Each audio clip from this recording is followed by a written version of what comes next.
कि मैंने कहा ना तुमसे, मेरी सारी मीटिंग्स कैंसिल कर दो। हाँ हाँ, दिल्ली वाली मीटिंग भी। मैं बहुत ही बड़ी मुसीबत में फंस गया हूँ, मैं घर से बाहर नहीं निकल सकता हूँ। अजीब मुसीबत है, पैसा कम हो तो गरीबी परेशान करती है, और जब पैसे ज्यादा आ जाते हैं तो इनकम टैक्स वाले साथ आते हैं। ये तो अच्छा हुआ मुझे पता चला कि रेड पड़ने वाली है, नहीं तो पता नहीं क्या हो जाता।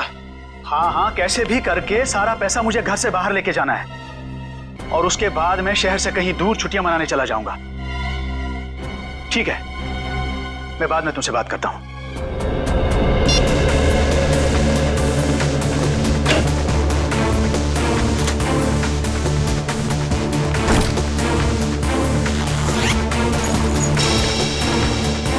पैसा तो सारा ठीक ठाक ही लग रहा है।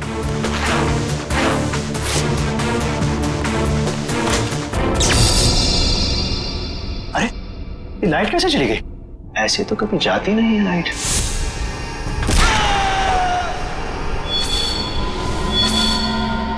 कौन हो तुम और क्यों कर रहे हो ये सब? तुम तो एक लेखक हो ना, जानते ही होगे कि कोई किसी की जान क्यों लेता है। जान लेने की 3 ही वजह होती है, पैसा, प्यार और बदला। मुझे तुमसे बदला लेना है। कैसा बदला? मैं तो तुमको जानता तक नहीं। तुम मुझे नहीं जानते, मगर अंकुश को तो जानते ही होगे ना। अंकुश? अंकुश अनंत, वो मेरे दिल के बहुत करीब था। तुमने उसकी जान ली, अब मैं तुम्हारी जान लूंगा। अंकुश आनंद की मौत का बदला?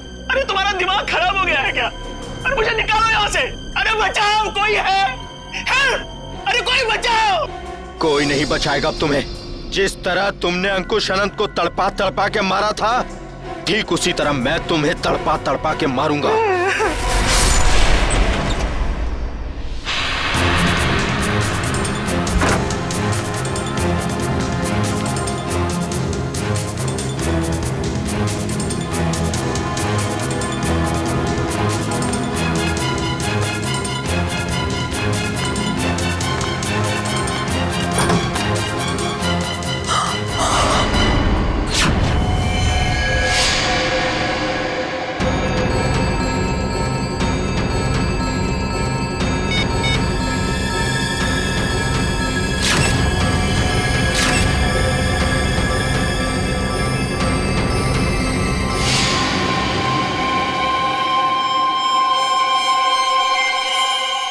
ये क्या है?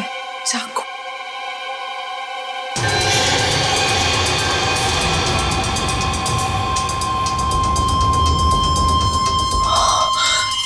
ये क्या किया मैंने? फोटो खींचने के चक्कर में अपनी उंगलियों के निशान चाकू पे छोड़ दिए।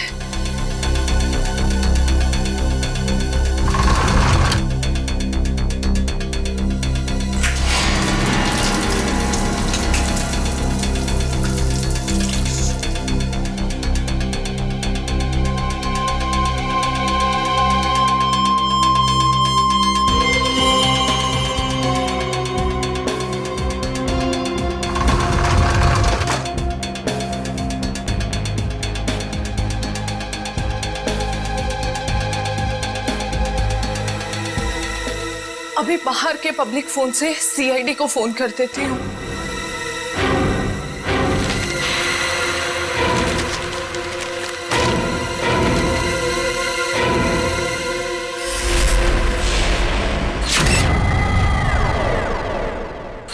बड़ी बेरहमी से मारा है इसे। गला तो पूरा चीर के रखा है।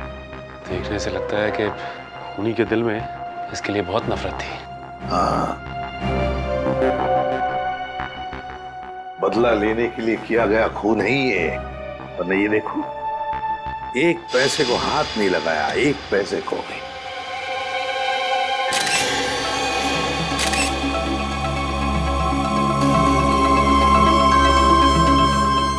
सर, हाँ सर ये देखिए, ये चाकू वहां बेड के पास पड़ा हुआ था। सर, इस चाकू पे तो जरा भी खून नहीं लगा हुआ है, बिल्कुल साफ है। श्रेया, स्प्रे मार के देखो जरा। सर,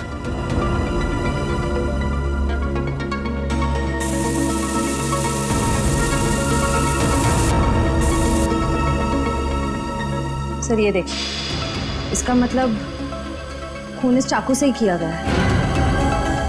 रंग बदल गया, मतलब चाकू पर खून है। खून इसी चाकू से किया गया है। सर एक बात समझ में नहीं आ रही, खूनी ने चाकू को साफ करके यहीं क्यों छोड़ दिया? वो इसे अपने साथ भी तो ले जा सकता था। बिल्कुल, चाकू यहीं पर छोड़ के क्यों गया वो, और वो भी साफ करके? कोई ना कोई तो वजह जरूर है। सर, हाँ, दगोड़िया जी का मैनेजर आ गया। आ गया? जी सर। ठीक है सचिन, बॉडी को फॉरेंसिक लैब भेजने का बंदोबस्त करो। अच्छा। इस मैनेजर से मिलता हूँ।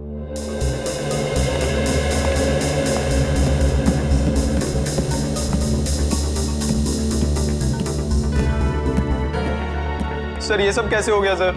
मुझे यकीन नहीं हो रहा है सर। सर कल रात को ही तो मेरी दगोड़िया सर से फोन पे बात हुई थी, तब तो सब ठीक था।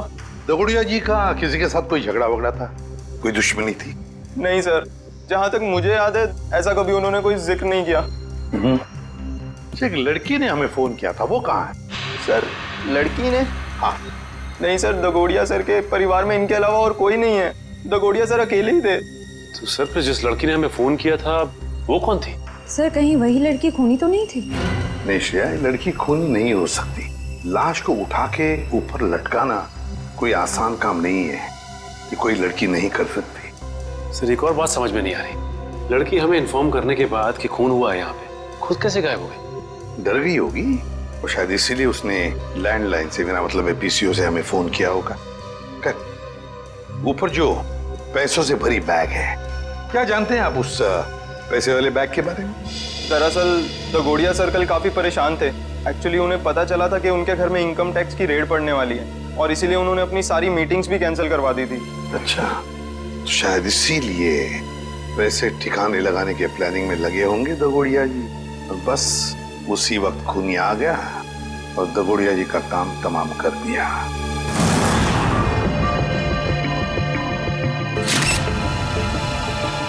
एक मिनट, देखो ये देख रहे हो, इसके गाल पर ये नीला नीला निशान। हाँ सर। ये देखो, ये निशान दोनों तरफ। ये कोई जहर का चक्कर तो नहीं हो सकता है सर, लेकिन वैभव ऐसा लगता है जैसे ये उंगलियों का निशान है। कहीं ऐसा तो नहीं है कि खूनी ने इसका मुंह दबाने की कोशिश की हो? इसे देख के तो ऐसा ही लग रहा है सर। पर क्यों? कहीं ऐसा तो नहीं कि खूनी इसका मुंह खोलना चाहता हो सकता है। इसका मुंह देखना चाहिए खोल के।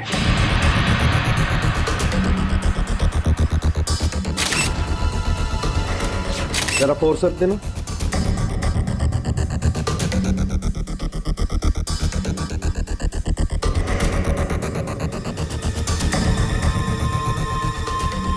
ये देखो, इसके मुंह में ये कागज का टुकड़ा, क्या हो सकता है ये?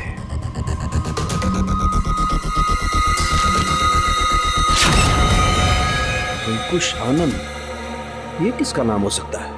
खूनी अपना नाम लिख करके तो कागज का टुकड़ा इसके मुंह में डालेगा नहीं सर। फिर ये चक्कर क्या है?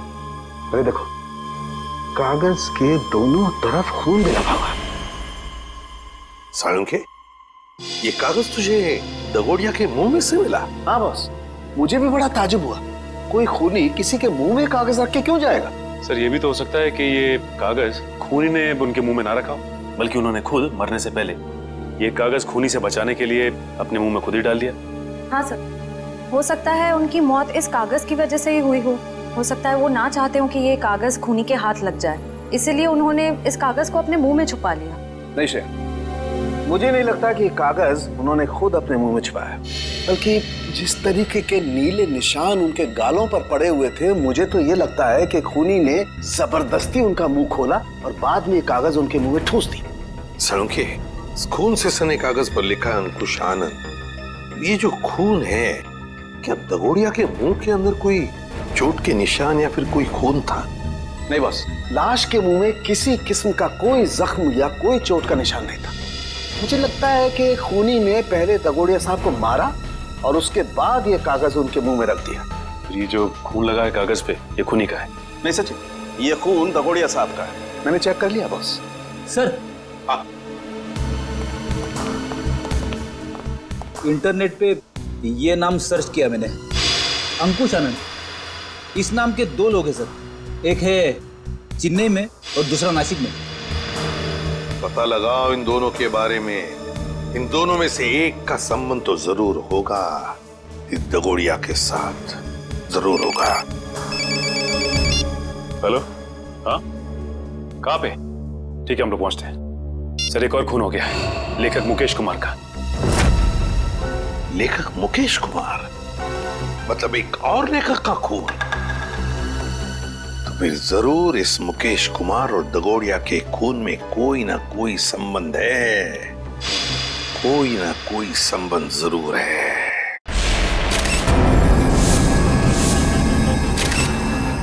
बड़ी बेरहमी से कत्ल किया इसका। सलोंके सर, ये ग्लास बॉक्स एयर टाइट ही है। हाँ काविन, किसी ने इस बेचारे को इस ग्लास बॉक्स में जबरदस्ती बंद कर दिया, और क्योंकि ये ग्लास बॉक्स एयर टाइट बंद है, इसलिए इस बेचारे को बिल्कुल हवा नहीं मिली, और ऑक्सीजन नहीं मिलने के कारण इस बेचारे का दम घुट गया और ये मर गया। हाँ सर, ये इसके हाथ पे लगे हुए जख्म, ये नाखूनों का निशान और इस पे लगा खून तो यही बताता है कि इन्होंने अपने आप को बचाने की बहुत कोशिश की। एक काम करते हैं, पहले इस लाश को बाहर निकालते हैं। Yes sir.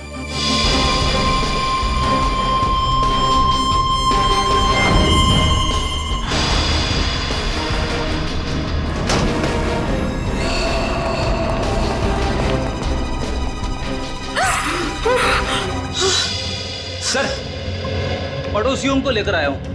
इन्होंने देखा है खूनी को अंदर आते हुए। इन लोगों को क्राइम सीन पे लाने की क्या जरूरत थी? वहां पर भी तो रोक सकते थे ना। जी कहिए, क्या देखा आप लोगों ने? सर, मैं घर की बालकनी में अखबार पढ़ रहा था, तभी मैंने देखा कि एक आदमी ट्रॉली में इस बॉक्स को रखकर घर के अंदर जा रहा है। ये ग्लास बॉक्स लेके जब वो घर के अंदर जा रहा था तो उसने हाथ में ग्लव्स पहने थे? नहीं सर, ग्लव्स नहीं पहने थे। अच्छा, ये आदमी अकेला था या फिर इसके साथ कोई और भी था? वो अकेला था। तुमने उसका चेहरा देखा? स्केच बना सकते हो? नहीं सर, चेहरा तो याद नहीं। पर हाँ, उसका बायां कंधा बार बार हिल रहा था, जैसे कि कोई कपकपाहट हो रही हो।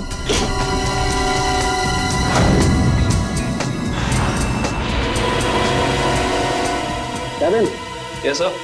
एक मिनट।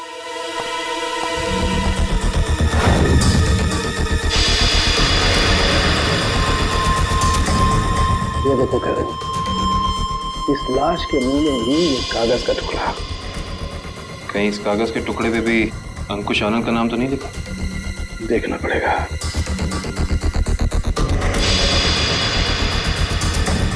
इस पे तो रिजू कालिया लिखा हुआ। रिजू कालिया? ये तो रिजू कालिया इनकी किताब का ही एक किरदार है, और उसकी भी मौत कहानी में बिल्कुल इसी तरह से हुई थी, दम घुटने की वजह से। इसका मतलब ये अंकुश आनंद, ये भी दगोड़िया की किसी किताब का किरदार है, और ये सारा का सारा काम सीरियल किलर का है, तो एक के बाद एक लेखकों को बिल्कुल उसी तरह से मार रहा है जैसे कि लेखक अपनी कहानी में किरदार को मारता है। ऐसे ही लगता है। सलोंके सर, ये ग्लास बॉक्स पे कोई फिंगरप्रिंट्स मिले अभी तक कि नहीं? अभी कागज ढूंढा यार, फिंगरप्रिंट्स अभी ढूंढना बाकी है।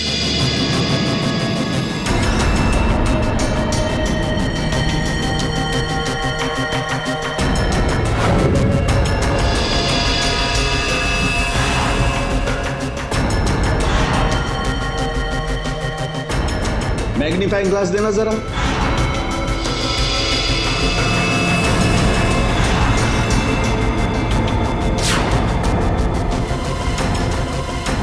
ये कैसे निशान है?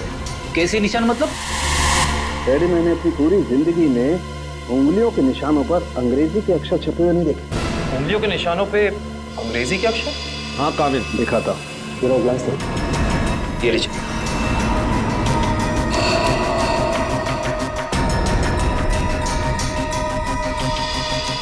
ERIUN देखो, कैसे कर सकते हैं? पड़ोसी भी कह रहा था, ये ग्लास बॉक्स लेकर जो इंसान यहाँ आया था उसने ग्लव्स नहीं पहने थे। इसका मतलब ये अनोखे उंगलियों के निशान उसी इंसान के हैं। उंगलियों पे छपे हुए अक्षर? सालुंके साहब, ये कैसे मुमकिन है? मुमकिन है फ्रेडी, बॉडी मॉडिफिकेशन के जरिए मुमकिन है। लेकिन सालुंके साहब, अगर खूनी एक एक कदम फूक फूक के रख रहा है तो फिर उसने हैंड ग्लोव्स ना पहनने की गलती कैसे की? क्योंकि ये गलती नहीं है, बल्कि जानबूझ के किया गया है।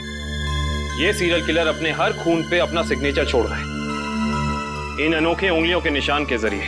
हाँ, और इस तरह के निशान हर आदमी अपनी उंगलियों पर बनवा भी नहीं सकता। और इस तरीके के निशान हर जगह बन भी नहीं सकते। इस शहर में ऐसे बहुत कम टैटू पार्लर हैं जहां इस तरीके का बॉडी मॉडिफिकेशन होता हो, बहुत कम।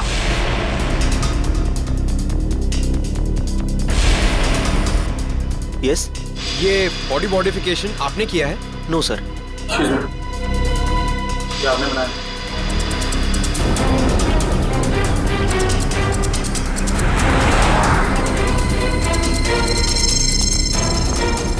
अभी बिजी हूं मैं, बाद में आना। हम भी बहुत बिजी रहने वाले लोग हैं, बाद में आने का वक्त नहीं है हमारे पास। बिना अपॉइंटमेंट के आ रहे हो? मैं तुम्हारा टैटू नहीं बनाऊंगा। सीआईडी शिवा, बाद में आना। क्या हुआ सर? मैंने कुछ किया क्या? शहर में कुछ खून हो रहे हैं। खून? किताब लिखने वाले लेखकों के। लेखकों के? पर मैं तो टैटू आर्टिस्ट हूँ सर, मेरा क्या लेना देना इससे? हो सकता है कुछ लेना देना हो। मैं समझा नहीं सर। बॉडी मॉडिफिकेशन भी करते हो ना तुम? जी हाँ सर, मेरे पास लाइसेंस भी है, मैं दिखाता हूँ। कोई जरूरत नहीं। ये फोटो ध्यान से देखो। ये त्रिकोण वाली कलाकारी तुमने दिखाई थी किसी के हाथ पे? जी हाँ सर, मैंने की थी, पर मुझे नहीं पता था कि ये किलर होगा सर। पता है हमें, डरो मत। हाँ, लेकिन इस इंसान की कोई ना कोई डिटेल तो जरूर होगी तुम्हारे पास, है ना? जी हाँ सर, मैं 1 मिनट में लेके आता हूँ सर। जी हाँ सर, देखिए सर, त्रिकोण अनुकरण नाम है इसका। त्रिकोण अनुकरण? ये किसी आदमी का नाम है या किसी एनजीओ का? त्रिकोण मतलब ट्रायंगल और अनुकरण मतलब किसी की नकल करना। मतलब कोई ट्रायंगल बना के किसी की नकल कर रहा है? शायद त्रिकोण नाम का कोई पुराना सीरियल किलर रहा हो जिसकी नकल ये वाला खूनी कर रहा है। एक काम करते हैं, अपनी डेटाबेस में चेक करते हैं कि त्रिकोण नाम का कोई क्रिमिनल था क्या। हाँ निखिल, त्रिकोण नाम का सीरियल किलर कहाँ पे? कौन सी जेल में है? शांति नगर। ओके ठीक है, थैंक यू। चलो, एक त्रिकोण का पता तो चला है, तो ठीक उसी ढंग से लेखकों का खून करता था जैसे अभी हो रहा है, लेकिन वो पिछले 4 साल से जेल में है। मतलब या तो ये खूनी जेल से बाहर निकल के मार रहा है या फिर कोई त्रिकोण की नकल कर रहा है। अभिजीत, सारांश सारांश?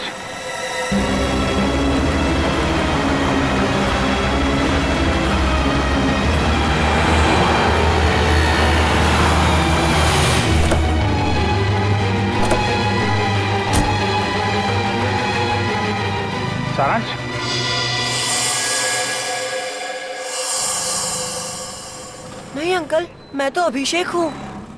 माफ करना, हम इसे कोई और समझ बैठे। सर 15 दिन हो गए, अखबार, न्यूज़पेपर्स, हर जगह कोशिश कर ली, मगर सारांश हमें मिला ही नहीं सर। मिलेगा पंकज, जरूर मिलेगा। मेरा दिल बोल रहा है सारांश हमें जरूर मिलेगा। सर, ये लोग सीआईडी से आए हैं। आइए सर, मैं आप ही लोगों का इंतजार कर रहा था। त्रिकोण से मिल सकते हैं हम लोग? हाँ, क्यों नहीं। पर सर, मुझे नहीं लगता कि त्रिकोण ये सारे खून कर रहा है, क्योंकि इस जेल से बाहर निकलना बिल्कुल ही नामुमकिन है। अच्छा, इस त्रिकोण का स्वभाव कैसा है अभी यहाँ इस जेल में? हिंसक और खतरनाक ही है या? नहीं सर, ऐसा बिल्कुल भी नहीं है। वो तो बहुत ही शांत और सुलझा हुआ है। मैं तो खुद चाह रहा था कि सरकार से अपील करूं कि उसकी सजा माफ कर दी जाए। अब ये कोई संयोग तो नहीं हो सकता कि कोई उसकी नकल करके खून कर रहा है? हाल ही में कोई आया था उससे जेल में मिलने के लिए? नहीं सर, आप तो जानते हैं कि वो स्पेशल सेल में है, और स्पेशल सेल में बाहर वाला तो क्या, कोई जेल का कैदी भी उससे नहीं मिल सकता। चलिए जरा मिल लेते हैं।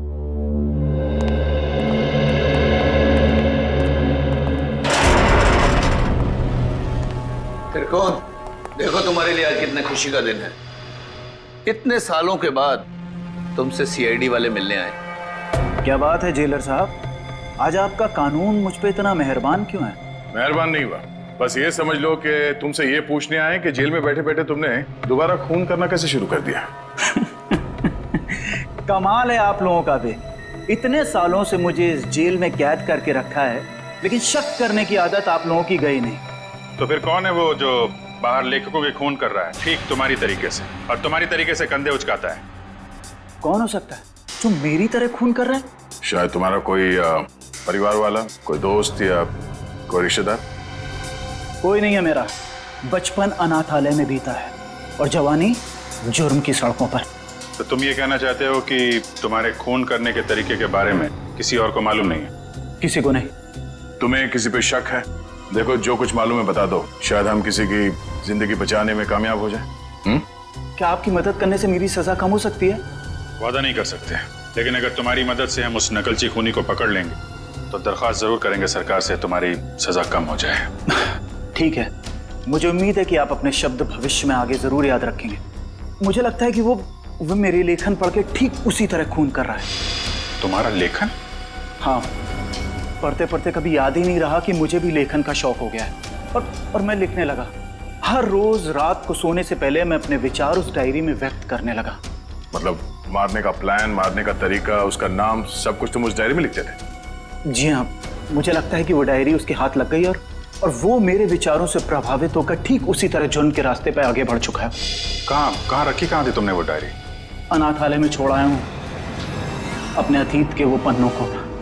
जी, मैं सुरेश बोल रहा हूँ, जी के नगर अनाथालय से। वो जो आप बच्चों की किताबें भेजने वाले थे। ठीक है, मैं शाम को आके ले लूंगा। हाँ जी, नमस्ते। कहिए। सीआईडी? क्या बात है सर? जो बात हम आपसे कहना चाहते हैं उसका संबंध त्रिकोण से है। त्रिकोण? मुझे पता था कि एक न एक दिन त्रिकोण की वजह से यहाँ पुलिस या सीआईडी जरूर आएगी।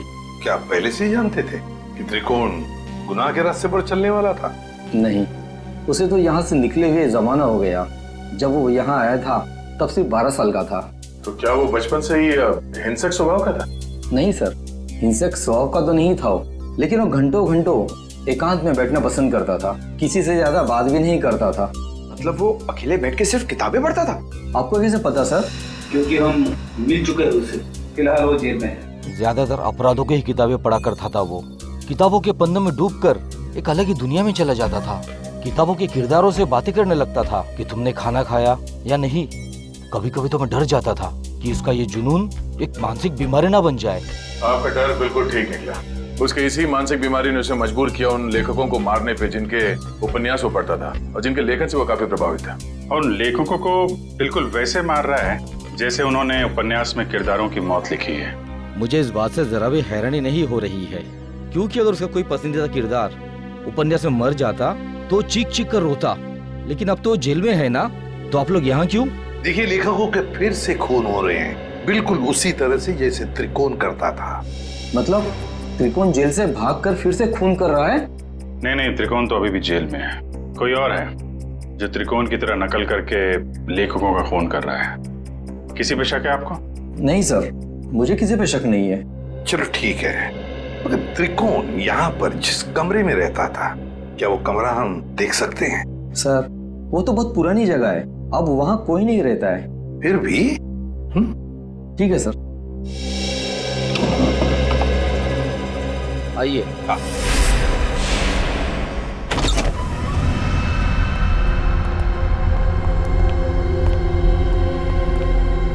तो ये है त्रिकोण का कमरा। मैनेजर साहब, त्रिकोण के पास एक डायरी हुआ करती थी, कुछ जानते हो उस डायरी के बारे में? नहीं सर, हमें तो ऐसी कोई डायरी नहीं मिली। वैसे आप देख सकते हैं सर, यहाँ पे कुछ पुरानी किताबें पड़ी है, शायद उसमें हो। देखो फ्रेंड, किताबों को ऐसे क्यों रखा गया? संभाल के क्यों नहीं रखा? ऐसे तो दीमक खा जाएंगे इसे। माफ करना सर, दरअसल इस कमरे की तरफ मैंने ध्यान ही नहीं दिया।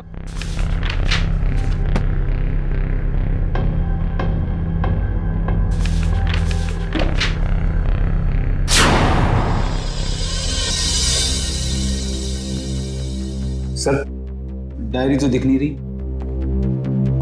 लेकिन मुझे कुछ दिख रहा है सर। क्या? सर, ये ईंट देखिए दीवार पे, बिल्कुल अलग है। पूरी दीवार में जितनी ईंट है उससे अलग है। दया, जरा देख लो। सर, वो केस याद है ना आपको? दीवार से लाशें निकलने वाला केस, कहीं इस केस में भी ऐसा ही कुछ? डायरी ढूंढ रहे हम, समझे? लाशें नहीं।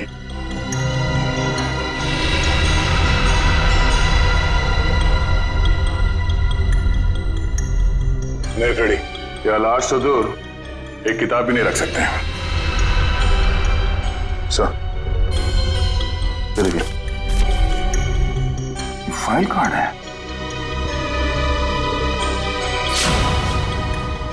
हाँ, त्रिकोण। मतलब वो नकलची खूनी डायरी निकाल के ले गया। अभिजीत, ये जरूर त्रिकोण के डायरी का कवर है। मतलब यहाँ जो भी आया था वो जानता था कि त्रिकोण ने अपनी डायरी कहाँ छुपा के रखी है।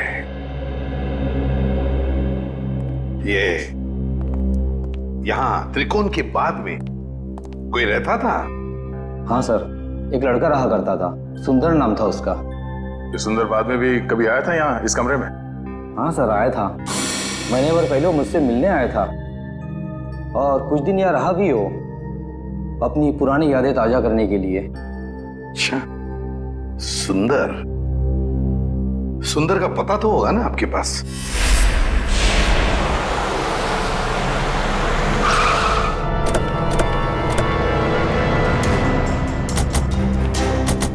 वाह भाई वाह, कितना आलीशान घर बनाया सुंदर ने।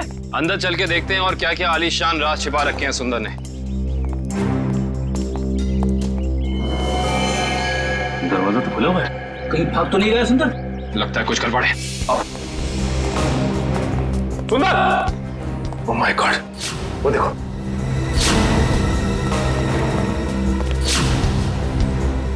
लगता है ये मर चुका है। गोली मारकर जान ली है इसकी, वो भी 3-3 गोलियां। खून भी गीला है, मतलब कातिल आसपास ही है, यहीं कहीं। गोली चलने की आवाज इस तरफ से, चलो देखते हैं।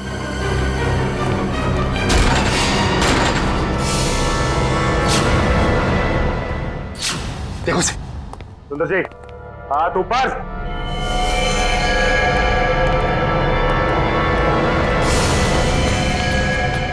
माय गॉड, खूनी बाहर है। दिव्या, विक्रम, पकड़ो उसे।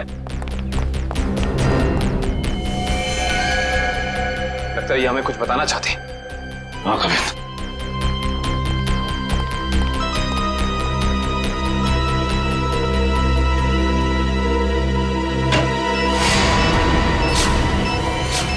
यहाँ बॉम्ब है, सिर्फ 30 सेकंड बाकी है, निकलते हैं यहाँ से।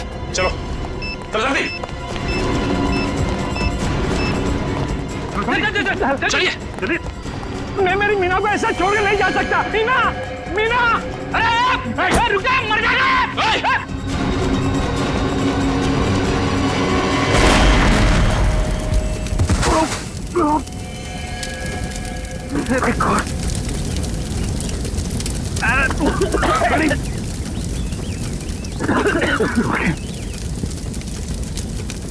लगता है बीवी और नौकर के साथ साथ सुंदर जी भी मारे गए। सर, आप लोग ठीक तो हैं सर?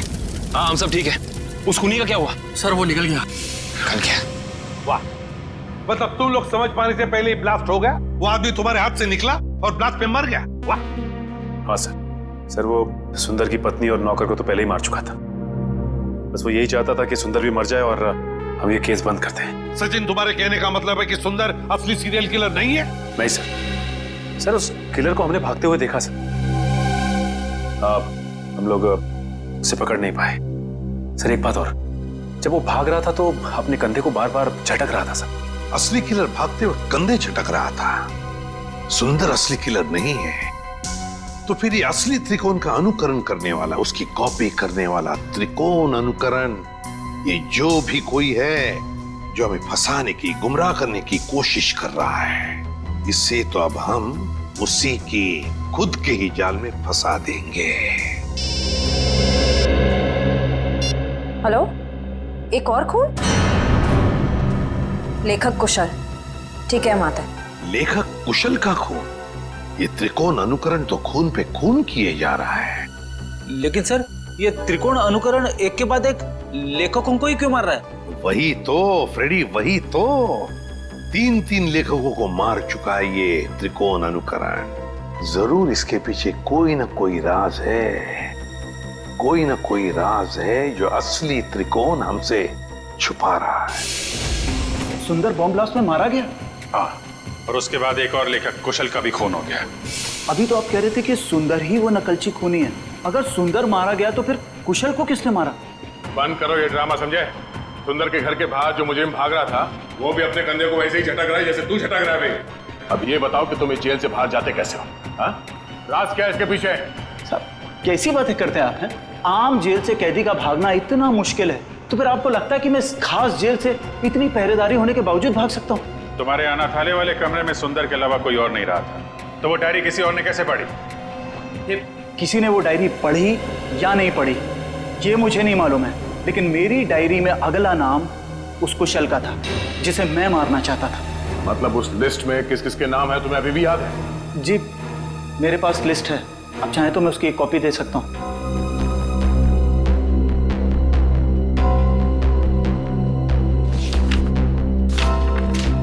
पहले देना चाहिए था, शायद कुशल की जान बच जाती। मुझे इस चीज की उम्मीद नहीं थी। आशा करता हूं कि आगे किसी और की जान नहीं जाएगी। दीपक, आखिरी नाम दीपक का है। खून किया है तुमने, खून। मैंने किसी का खून नहीं किया, मैं तो एक मामूली सा लेखक हूँ। शेखर, भूल गए शेखर को? कौन शेखर? मैं किसी शेखर को नहीं जानता। तुम्हारी किताब खूनी मंजिल का किरदार शेखर। अरे पागल हो गया क्या? वो कोई असली में शेखर इंसान थोड़ी ना है, वो तो मेरी कहानी का एक कैरेक्टर है, मेरा पात्र है वो। चल राइटर साहब, आपको थोड़ा सेंसिटिव होना चाहिए। आप इस तरह जल्दी करेंगे तो कैसे चलेगा? हाँ, अब आप भी जरा इस दर्द को महसूस करिए।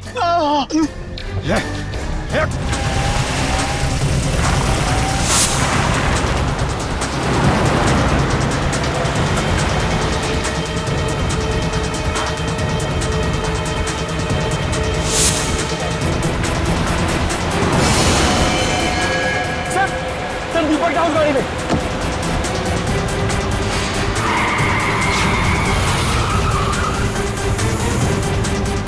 उसमें? हाँ सर।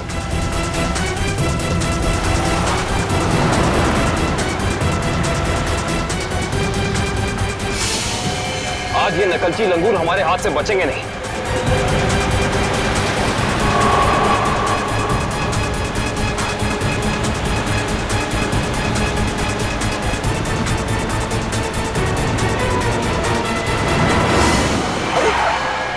ये कौन आ गया? कोई शराबी होगा सर, इसकी वजह से हमारा खून ही हाथ से निकल जाएगा।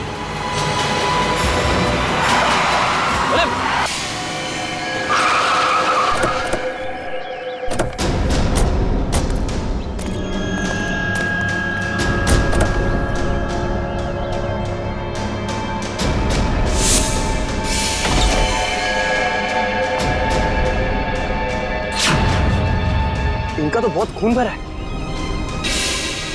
सर वो फोटोज कैसी है? फोटोज एक सेकंड।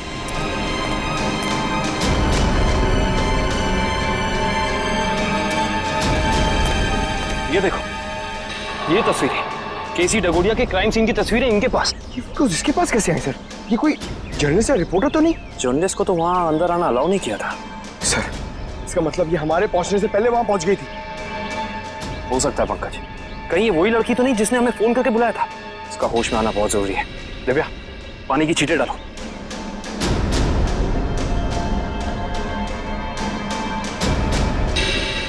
मैडम आप ठीक तो हैं? आप ठीक तो है ना? हाँ मैं ठीक हूँ। हम लोग सीआईडी से हैं। ये तस्वीरें आपके पास कहाँ से आई? देखिए मैडम, जो भी आपको पता है हमें सब साफ साफ बता दीजिए, वरना इन लेखकों के खून में आप फंस जाएंगे। देखिए सर, मैं तो डागोरिया साहब की असिस्टेंट हूँ। वो मेरी मदद कर रहे थे मेरा पहला क्राइम नॉवेल लिखने में, लेकिन उस दिन जब मैं उनके यहाँ पहुंची तो उनका खून हो चुका था। फिर मेरे दिमाग में एक आइडिया आया, मैंने सोचा कि क्यों ना मैं इस पे एक नॉवेल लिखूं।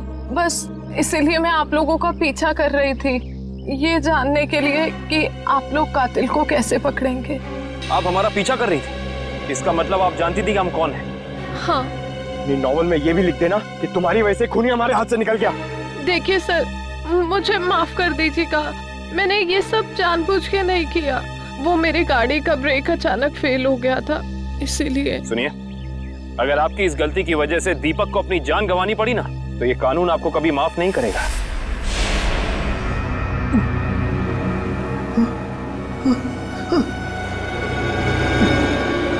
मुझे छोड़ दो प्लीज, प्लीज मुझे यहाँ से जाने दो। जाने ही तो दे रहा हूं तुझे।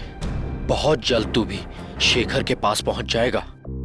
इसी तरह कुर्सी पर बांधकर मौत दी थी ना तूने उसे, अब तोहफे में तुझे भी यही मौत मिलेगी। बस थोड़ा सा इंतजार। इस मौत के उपन्यास का लेखक रचयिता भी आ रहा है तेरा साथ देने के लिए। त्रिकोण। सर जेलर साहब अंदर नहीं है। जरा बुलाओ उन्हें, हमें त्रिकोण से मिलना है। सर जेलर साहब तो त्रिकोण को लेकर हॉस्पिटल गए हैं, उसे अचानक से दिल का दौरा आया है। दिल का दौरा? कौन सा हॉस्पिटल लेके? अरे आप लोग? त्रिकोण कहाँ है? आईसीयू में है। क्या बात हो गई? झूठ बोलता है वो हमसे। अब भी कुछ है जो हमसे छुपा रहा है। चलिए दिखाइए। आइए।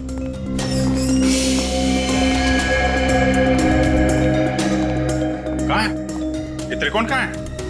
अभी तो यही था, कहाँ चला गया? सर कहीं वो हॉस्पिटल से भाग तो नहीं गया दीपक को मारने के लिए? भाग कैसे सकता है? यहाँ कौन था? कौन वार्ड बॉय था यहाँ पे? सर मकरंद था। ये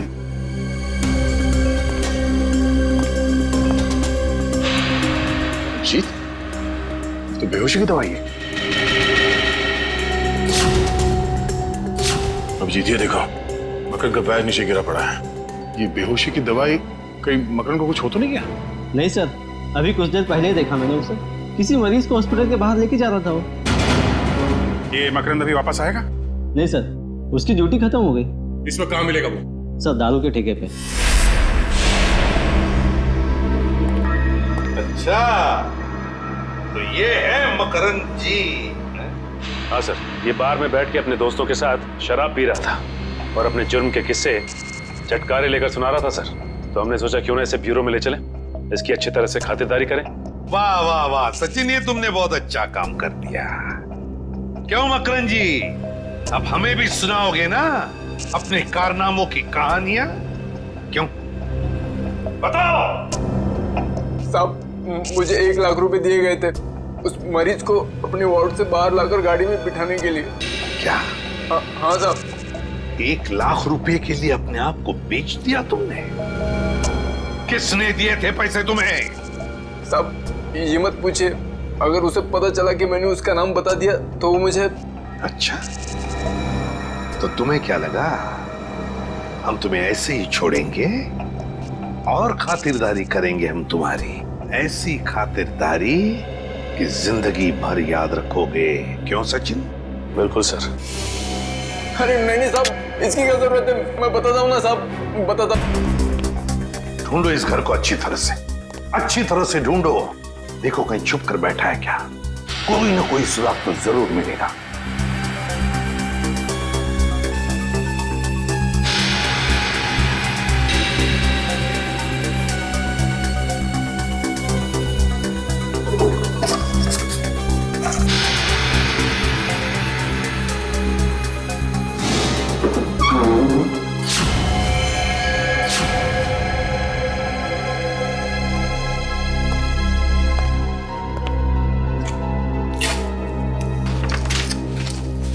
सर, हाँ ये देखिए सर, ये कैबिनेट के पीछे कुछ रखा हुआ था। कागज है? हाँ सर, पेपर्स ही है। डायरी के पन्ने हैं? अरे ये तो त्रिकोण की डायरी के पन्ने हैं। यही तो हम ढूंढ रहे थे उस अनाथ आश्रम में। My God. क्या हुआ सर? श्रेया, इसमें लिखा है कि दीपक वो आखिरी लेखक है, दीपक जिसकी वो जान लेना चाहता है। इसका मतलब दीपक की जान को खतरा है? सिर्फ दीपक की जान को ही नहीं, उसके अपनी जान को भी। क्योंकि दीपक को मारने के बाद लगता है उसकी जिंदगी का मकसद पूरा होता है और फिर वो अपनी जान खत्म करना चाहता है। मतलब सर इस नकलची खूनी ने त्रिकोण को सिर्फ इसलिए अगवा किया हॉस्पिटल से ताकि वो उसे मार सके। और फिर वो उन दोनों को वहीं पे मारेगा सचिन, वहीं पे मारेगा जहां से लेखन शुरू हुआ है, उस अनाथ आश्रम में, उस अनाथ आश्रम के कमरे में। ये ठीक नहीं है, इसका अंजाम बहुत बुरा होगा। तुम्हें अंजाम की फिक्र कब से होने लगी त्रिकोण? और ये सारा खेल तो तुमने ही रचा था। मैं तो बस इसे इसकी मंजिल तक पहुंचा रहा हूँ। मुझे अपने द्वारा रचे इस गुनाह की गहराई का अंदाजा हो गया है। हम दोनों को मारकर भी तुम्हें वो शांति नहीं मिल सकती जिसके लिए मैंने इतने खून किए।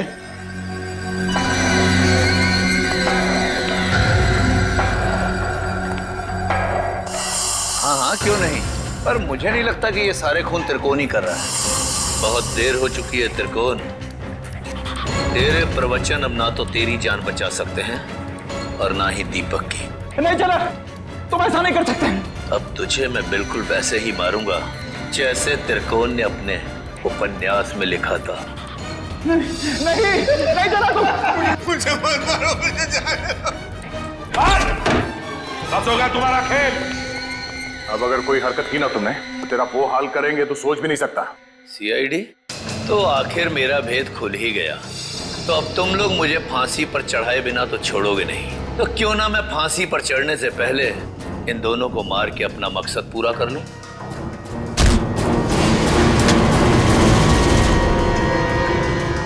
जेलर साहब उर्फ त्रिकोण अनुकरण बहुत झोंक लिया दुनिया की आंखों में धूल।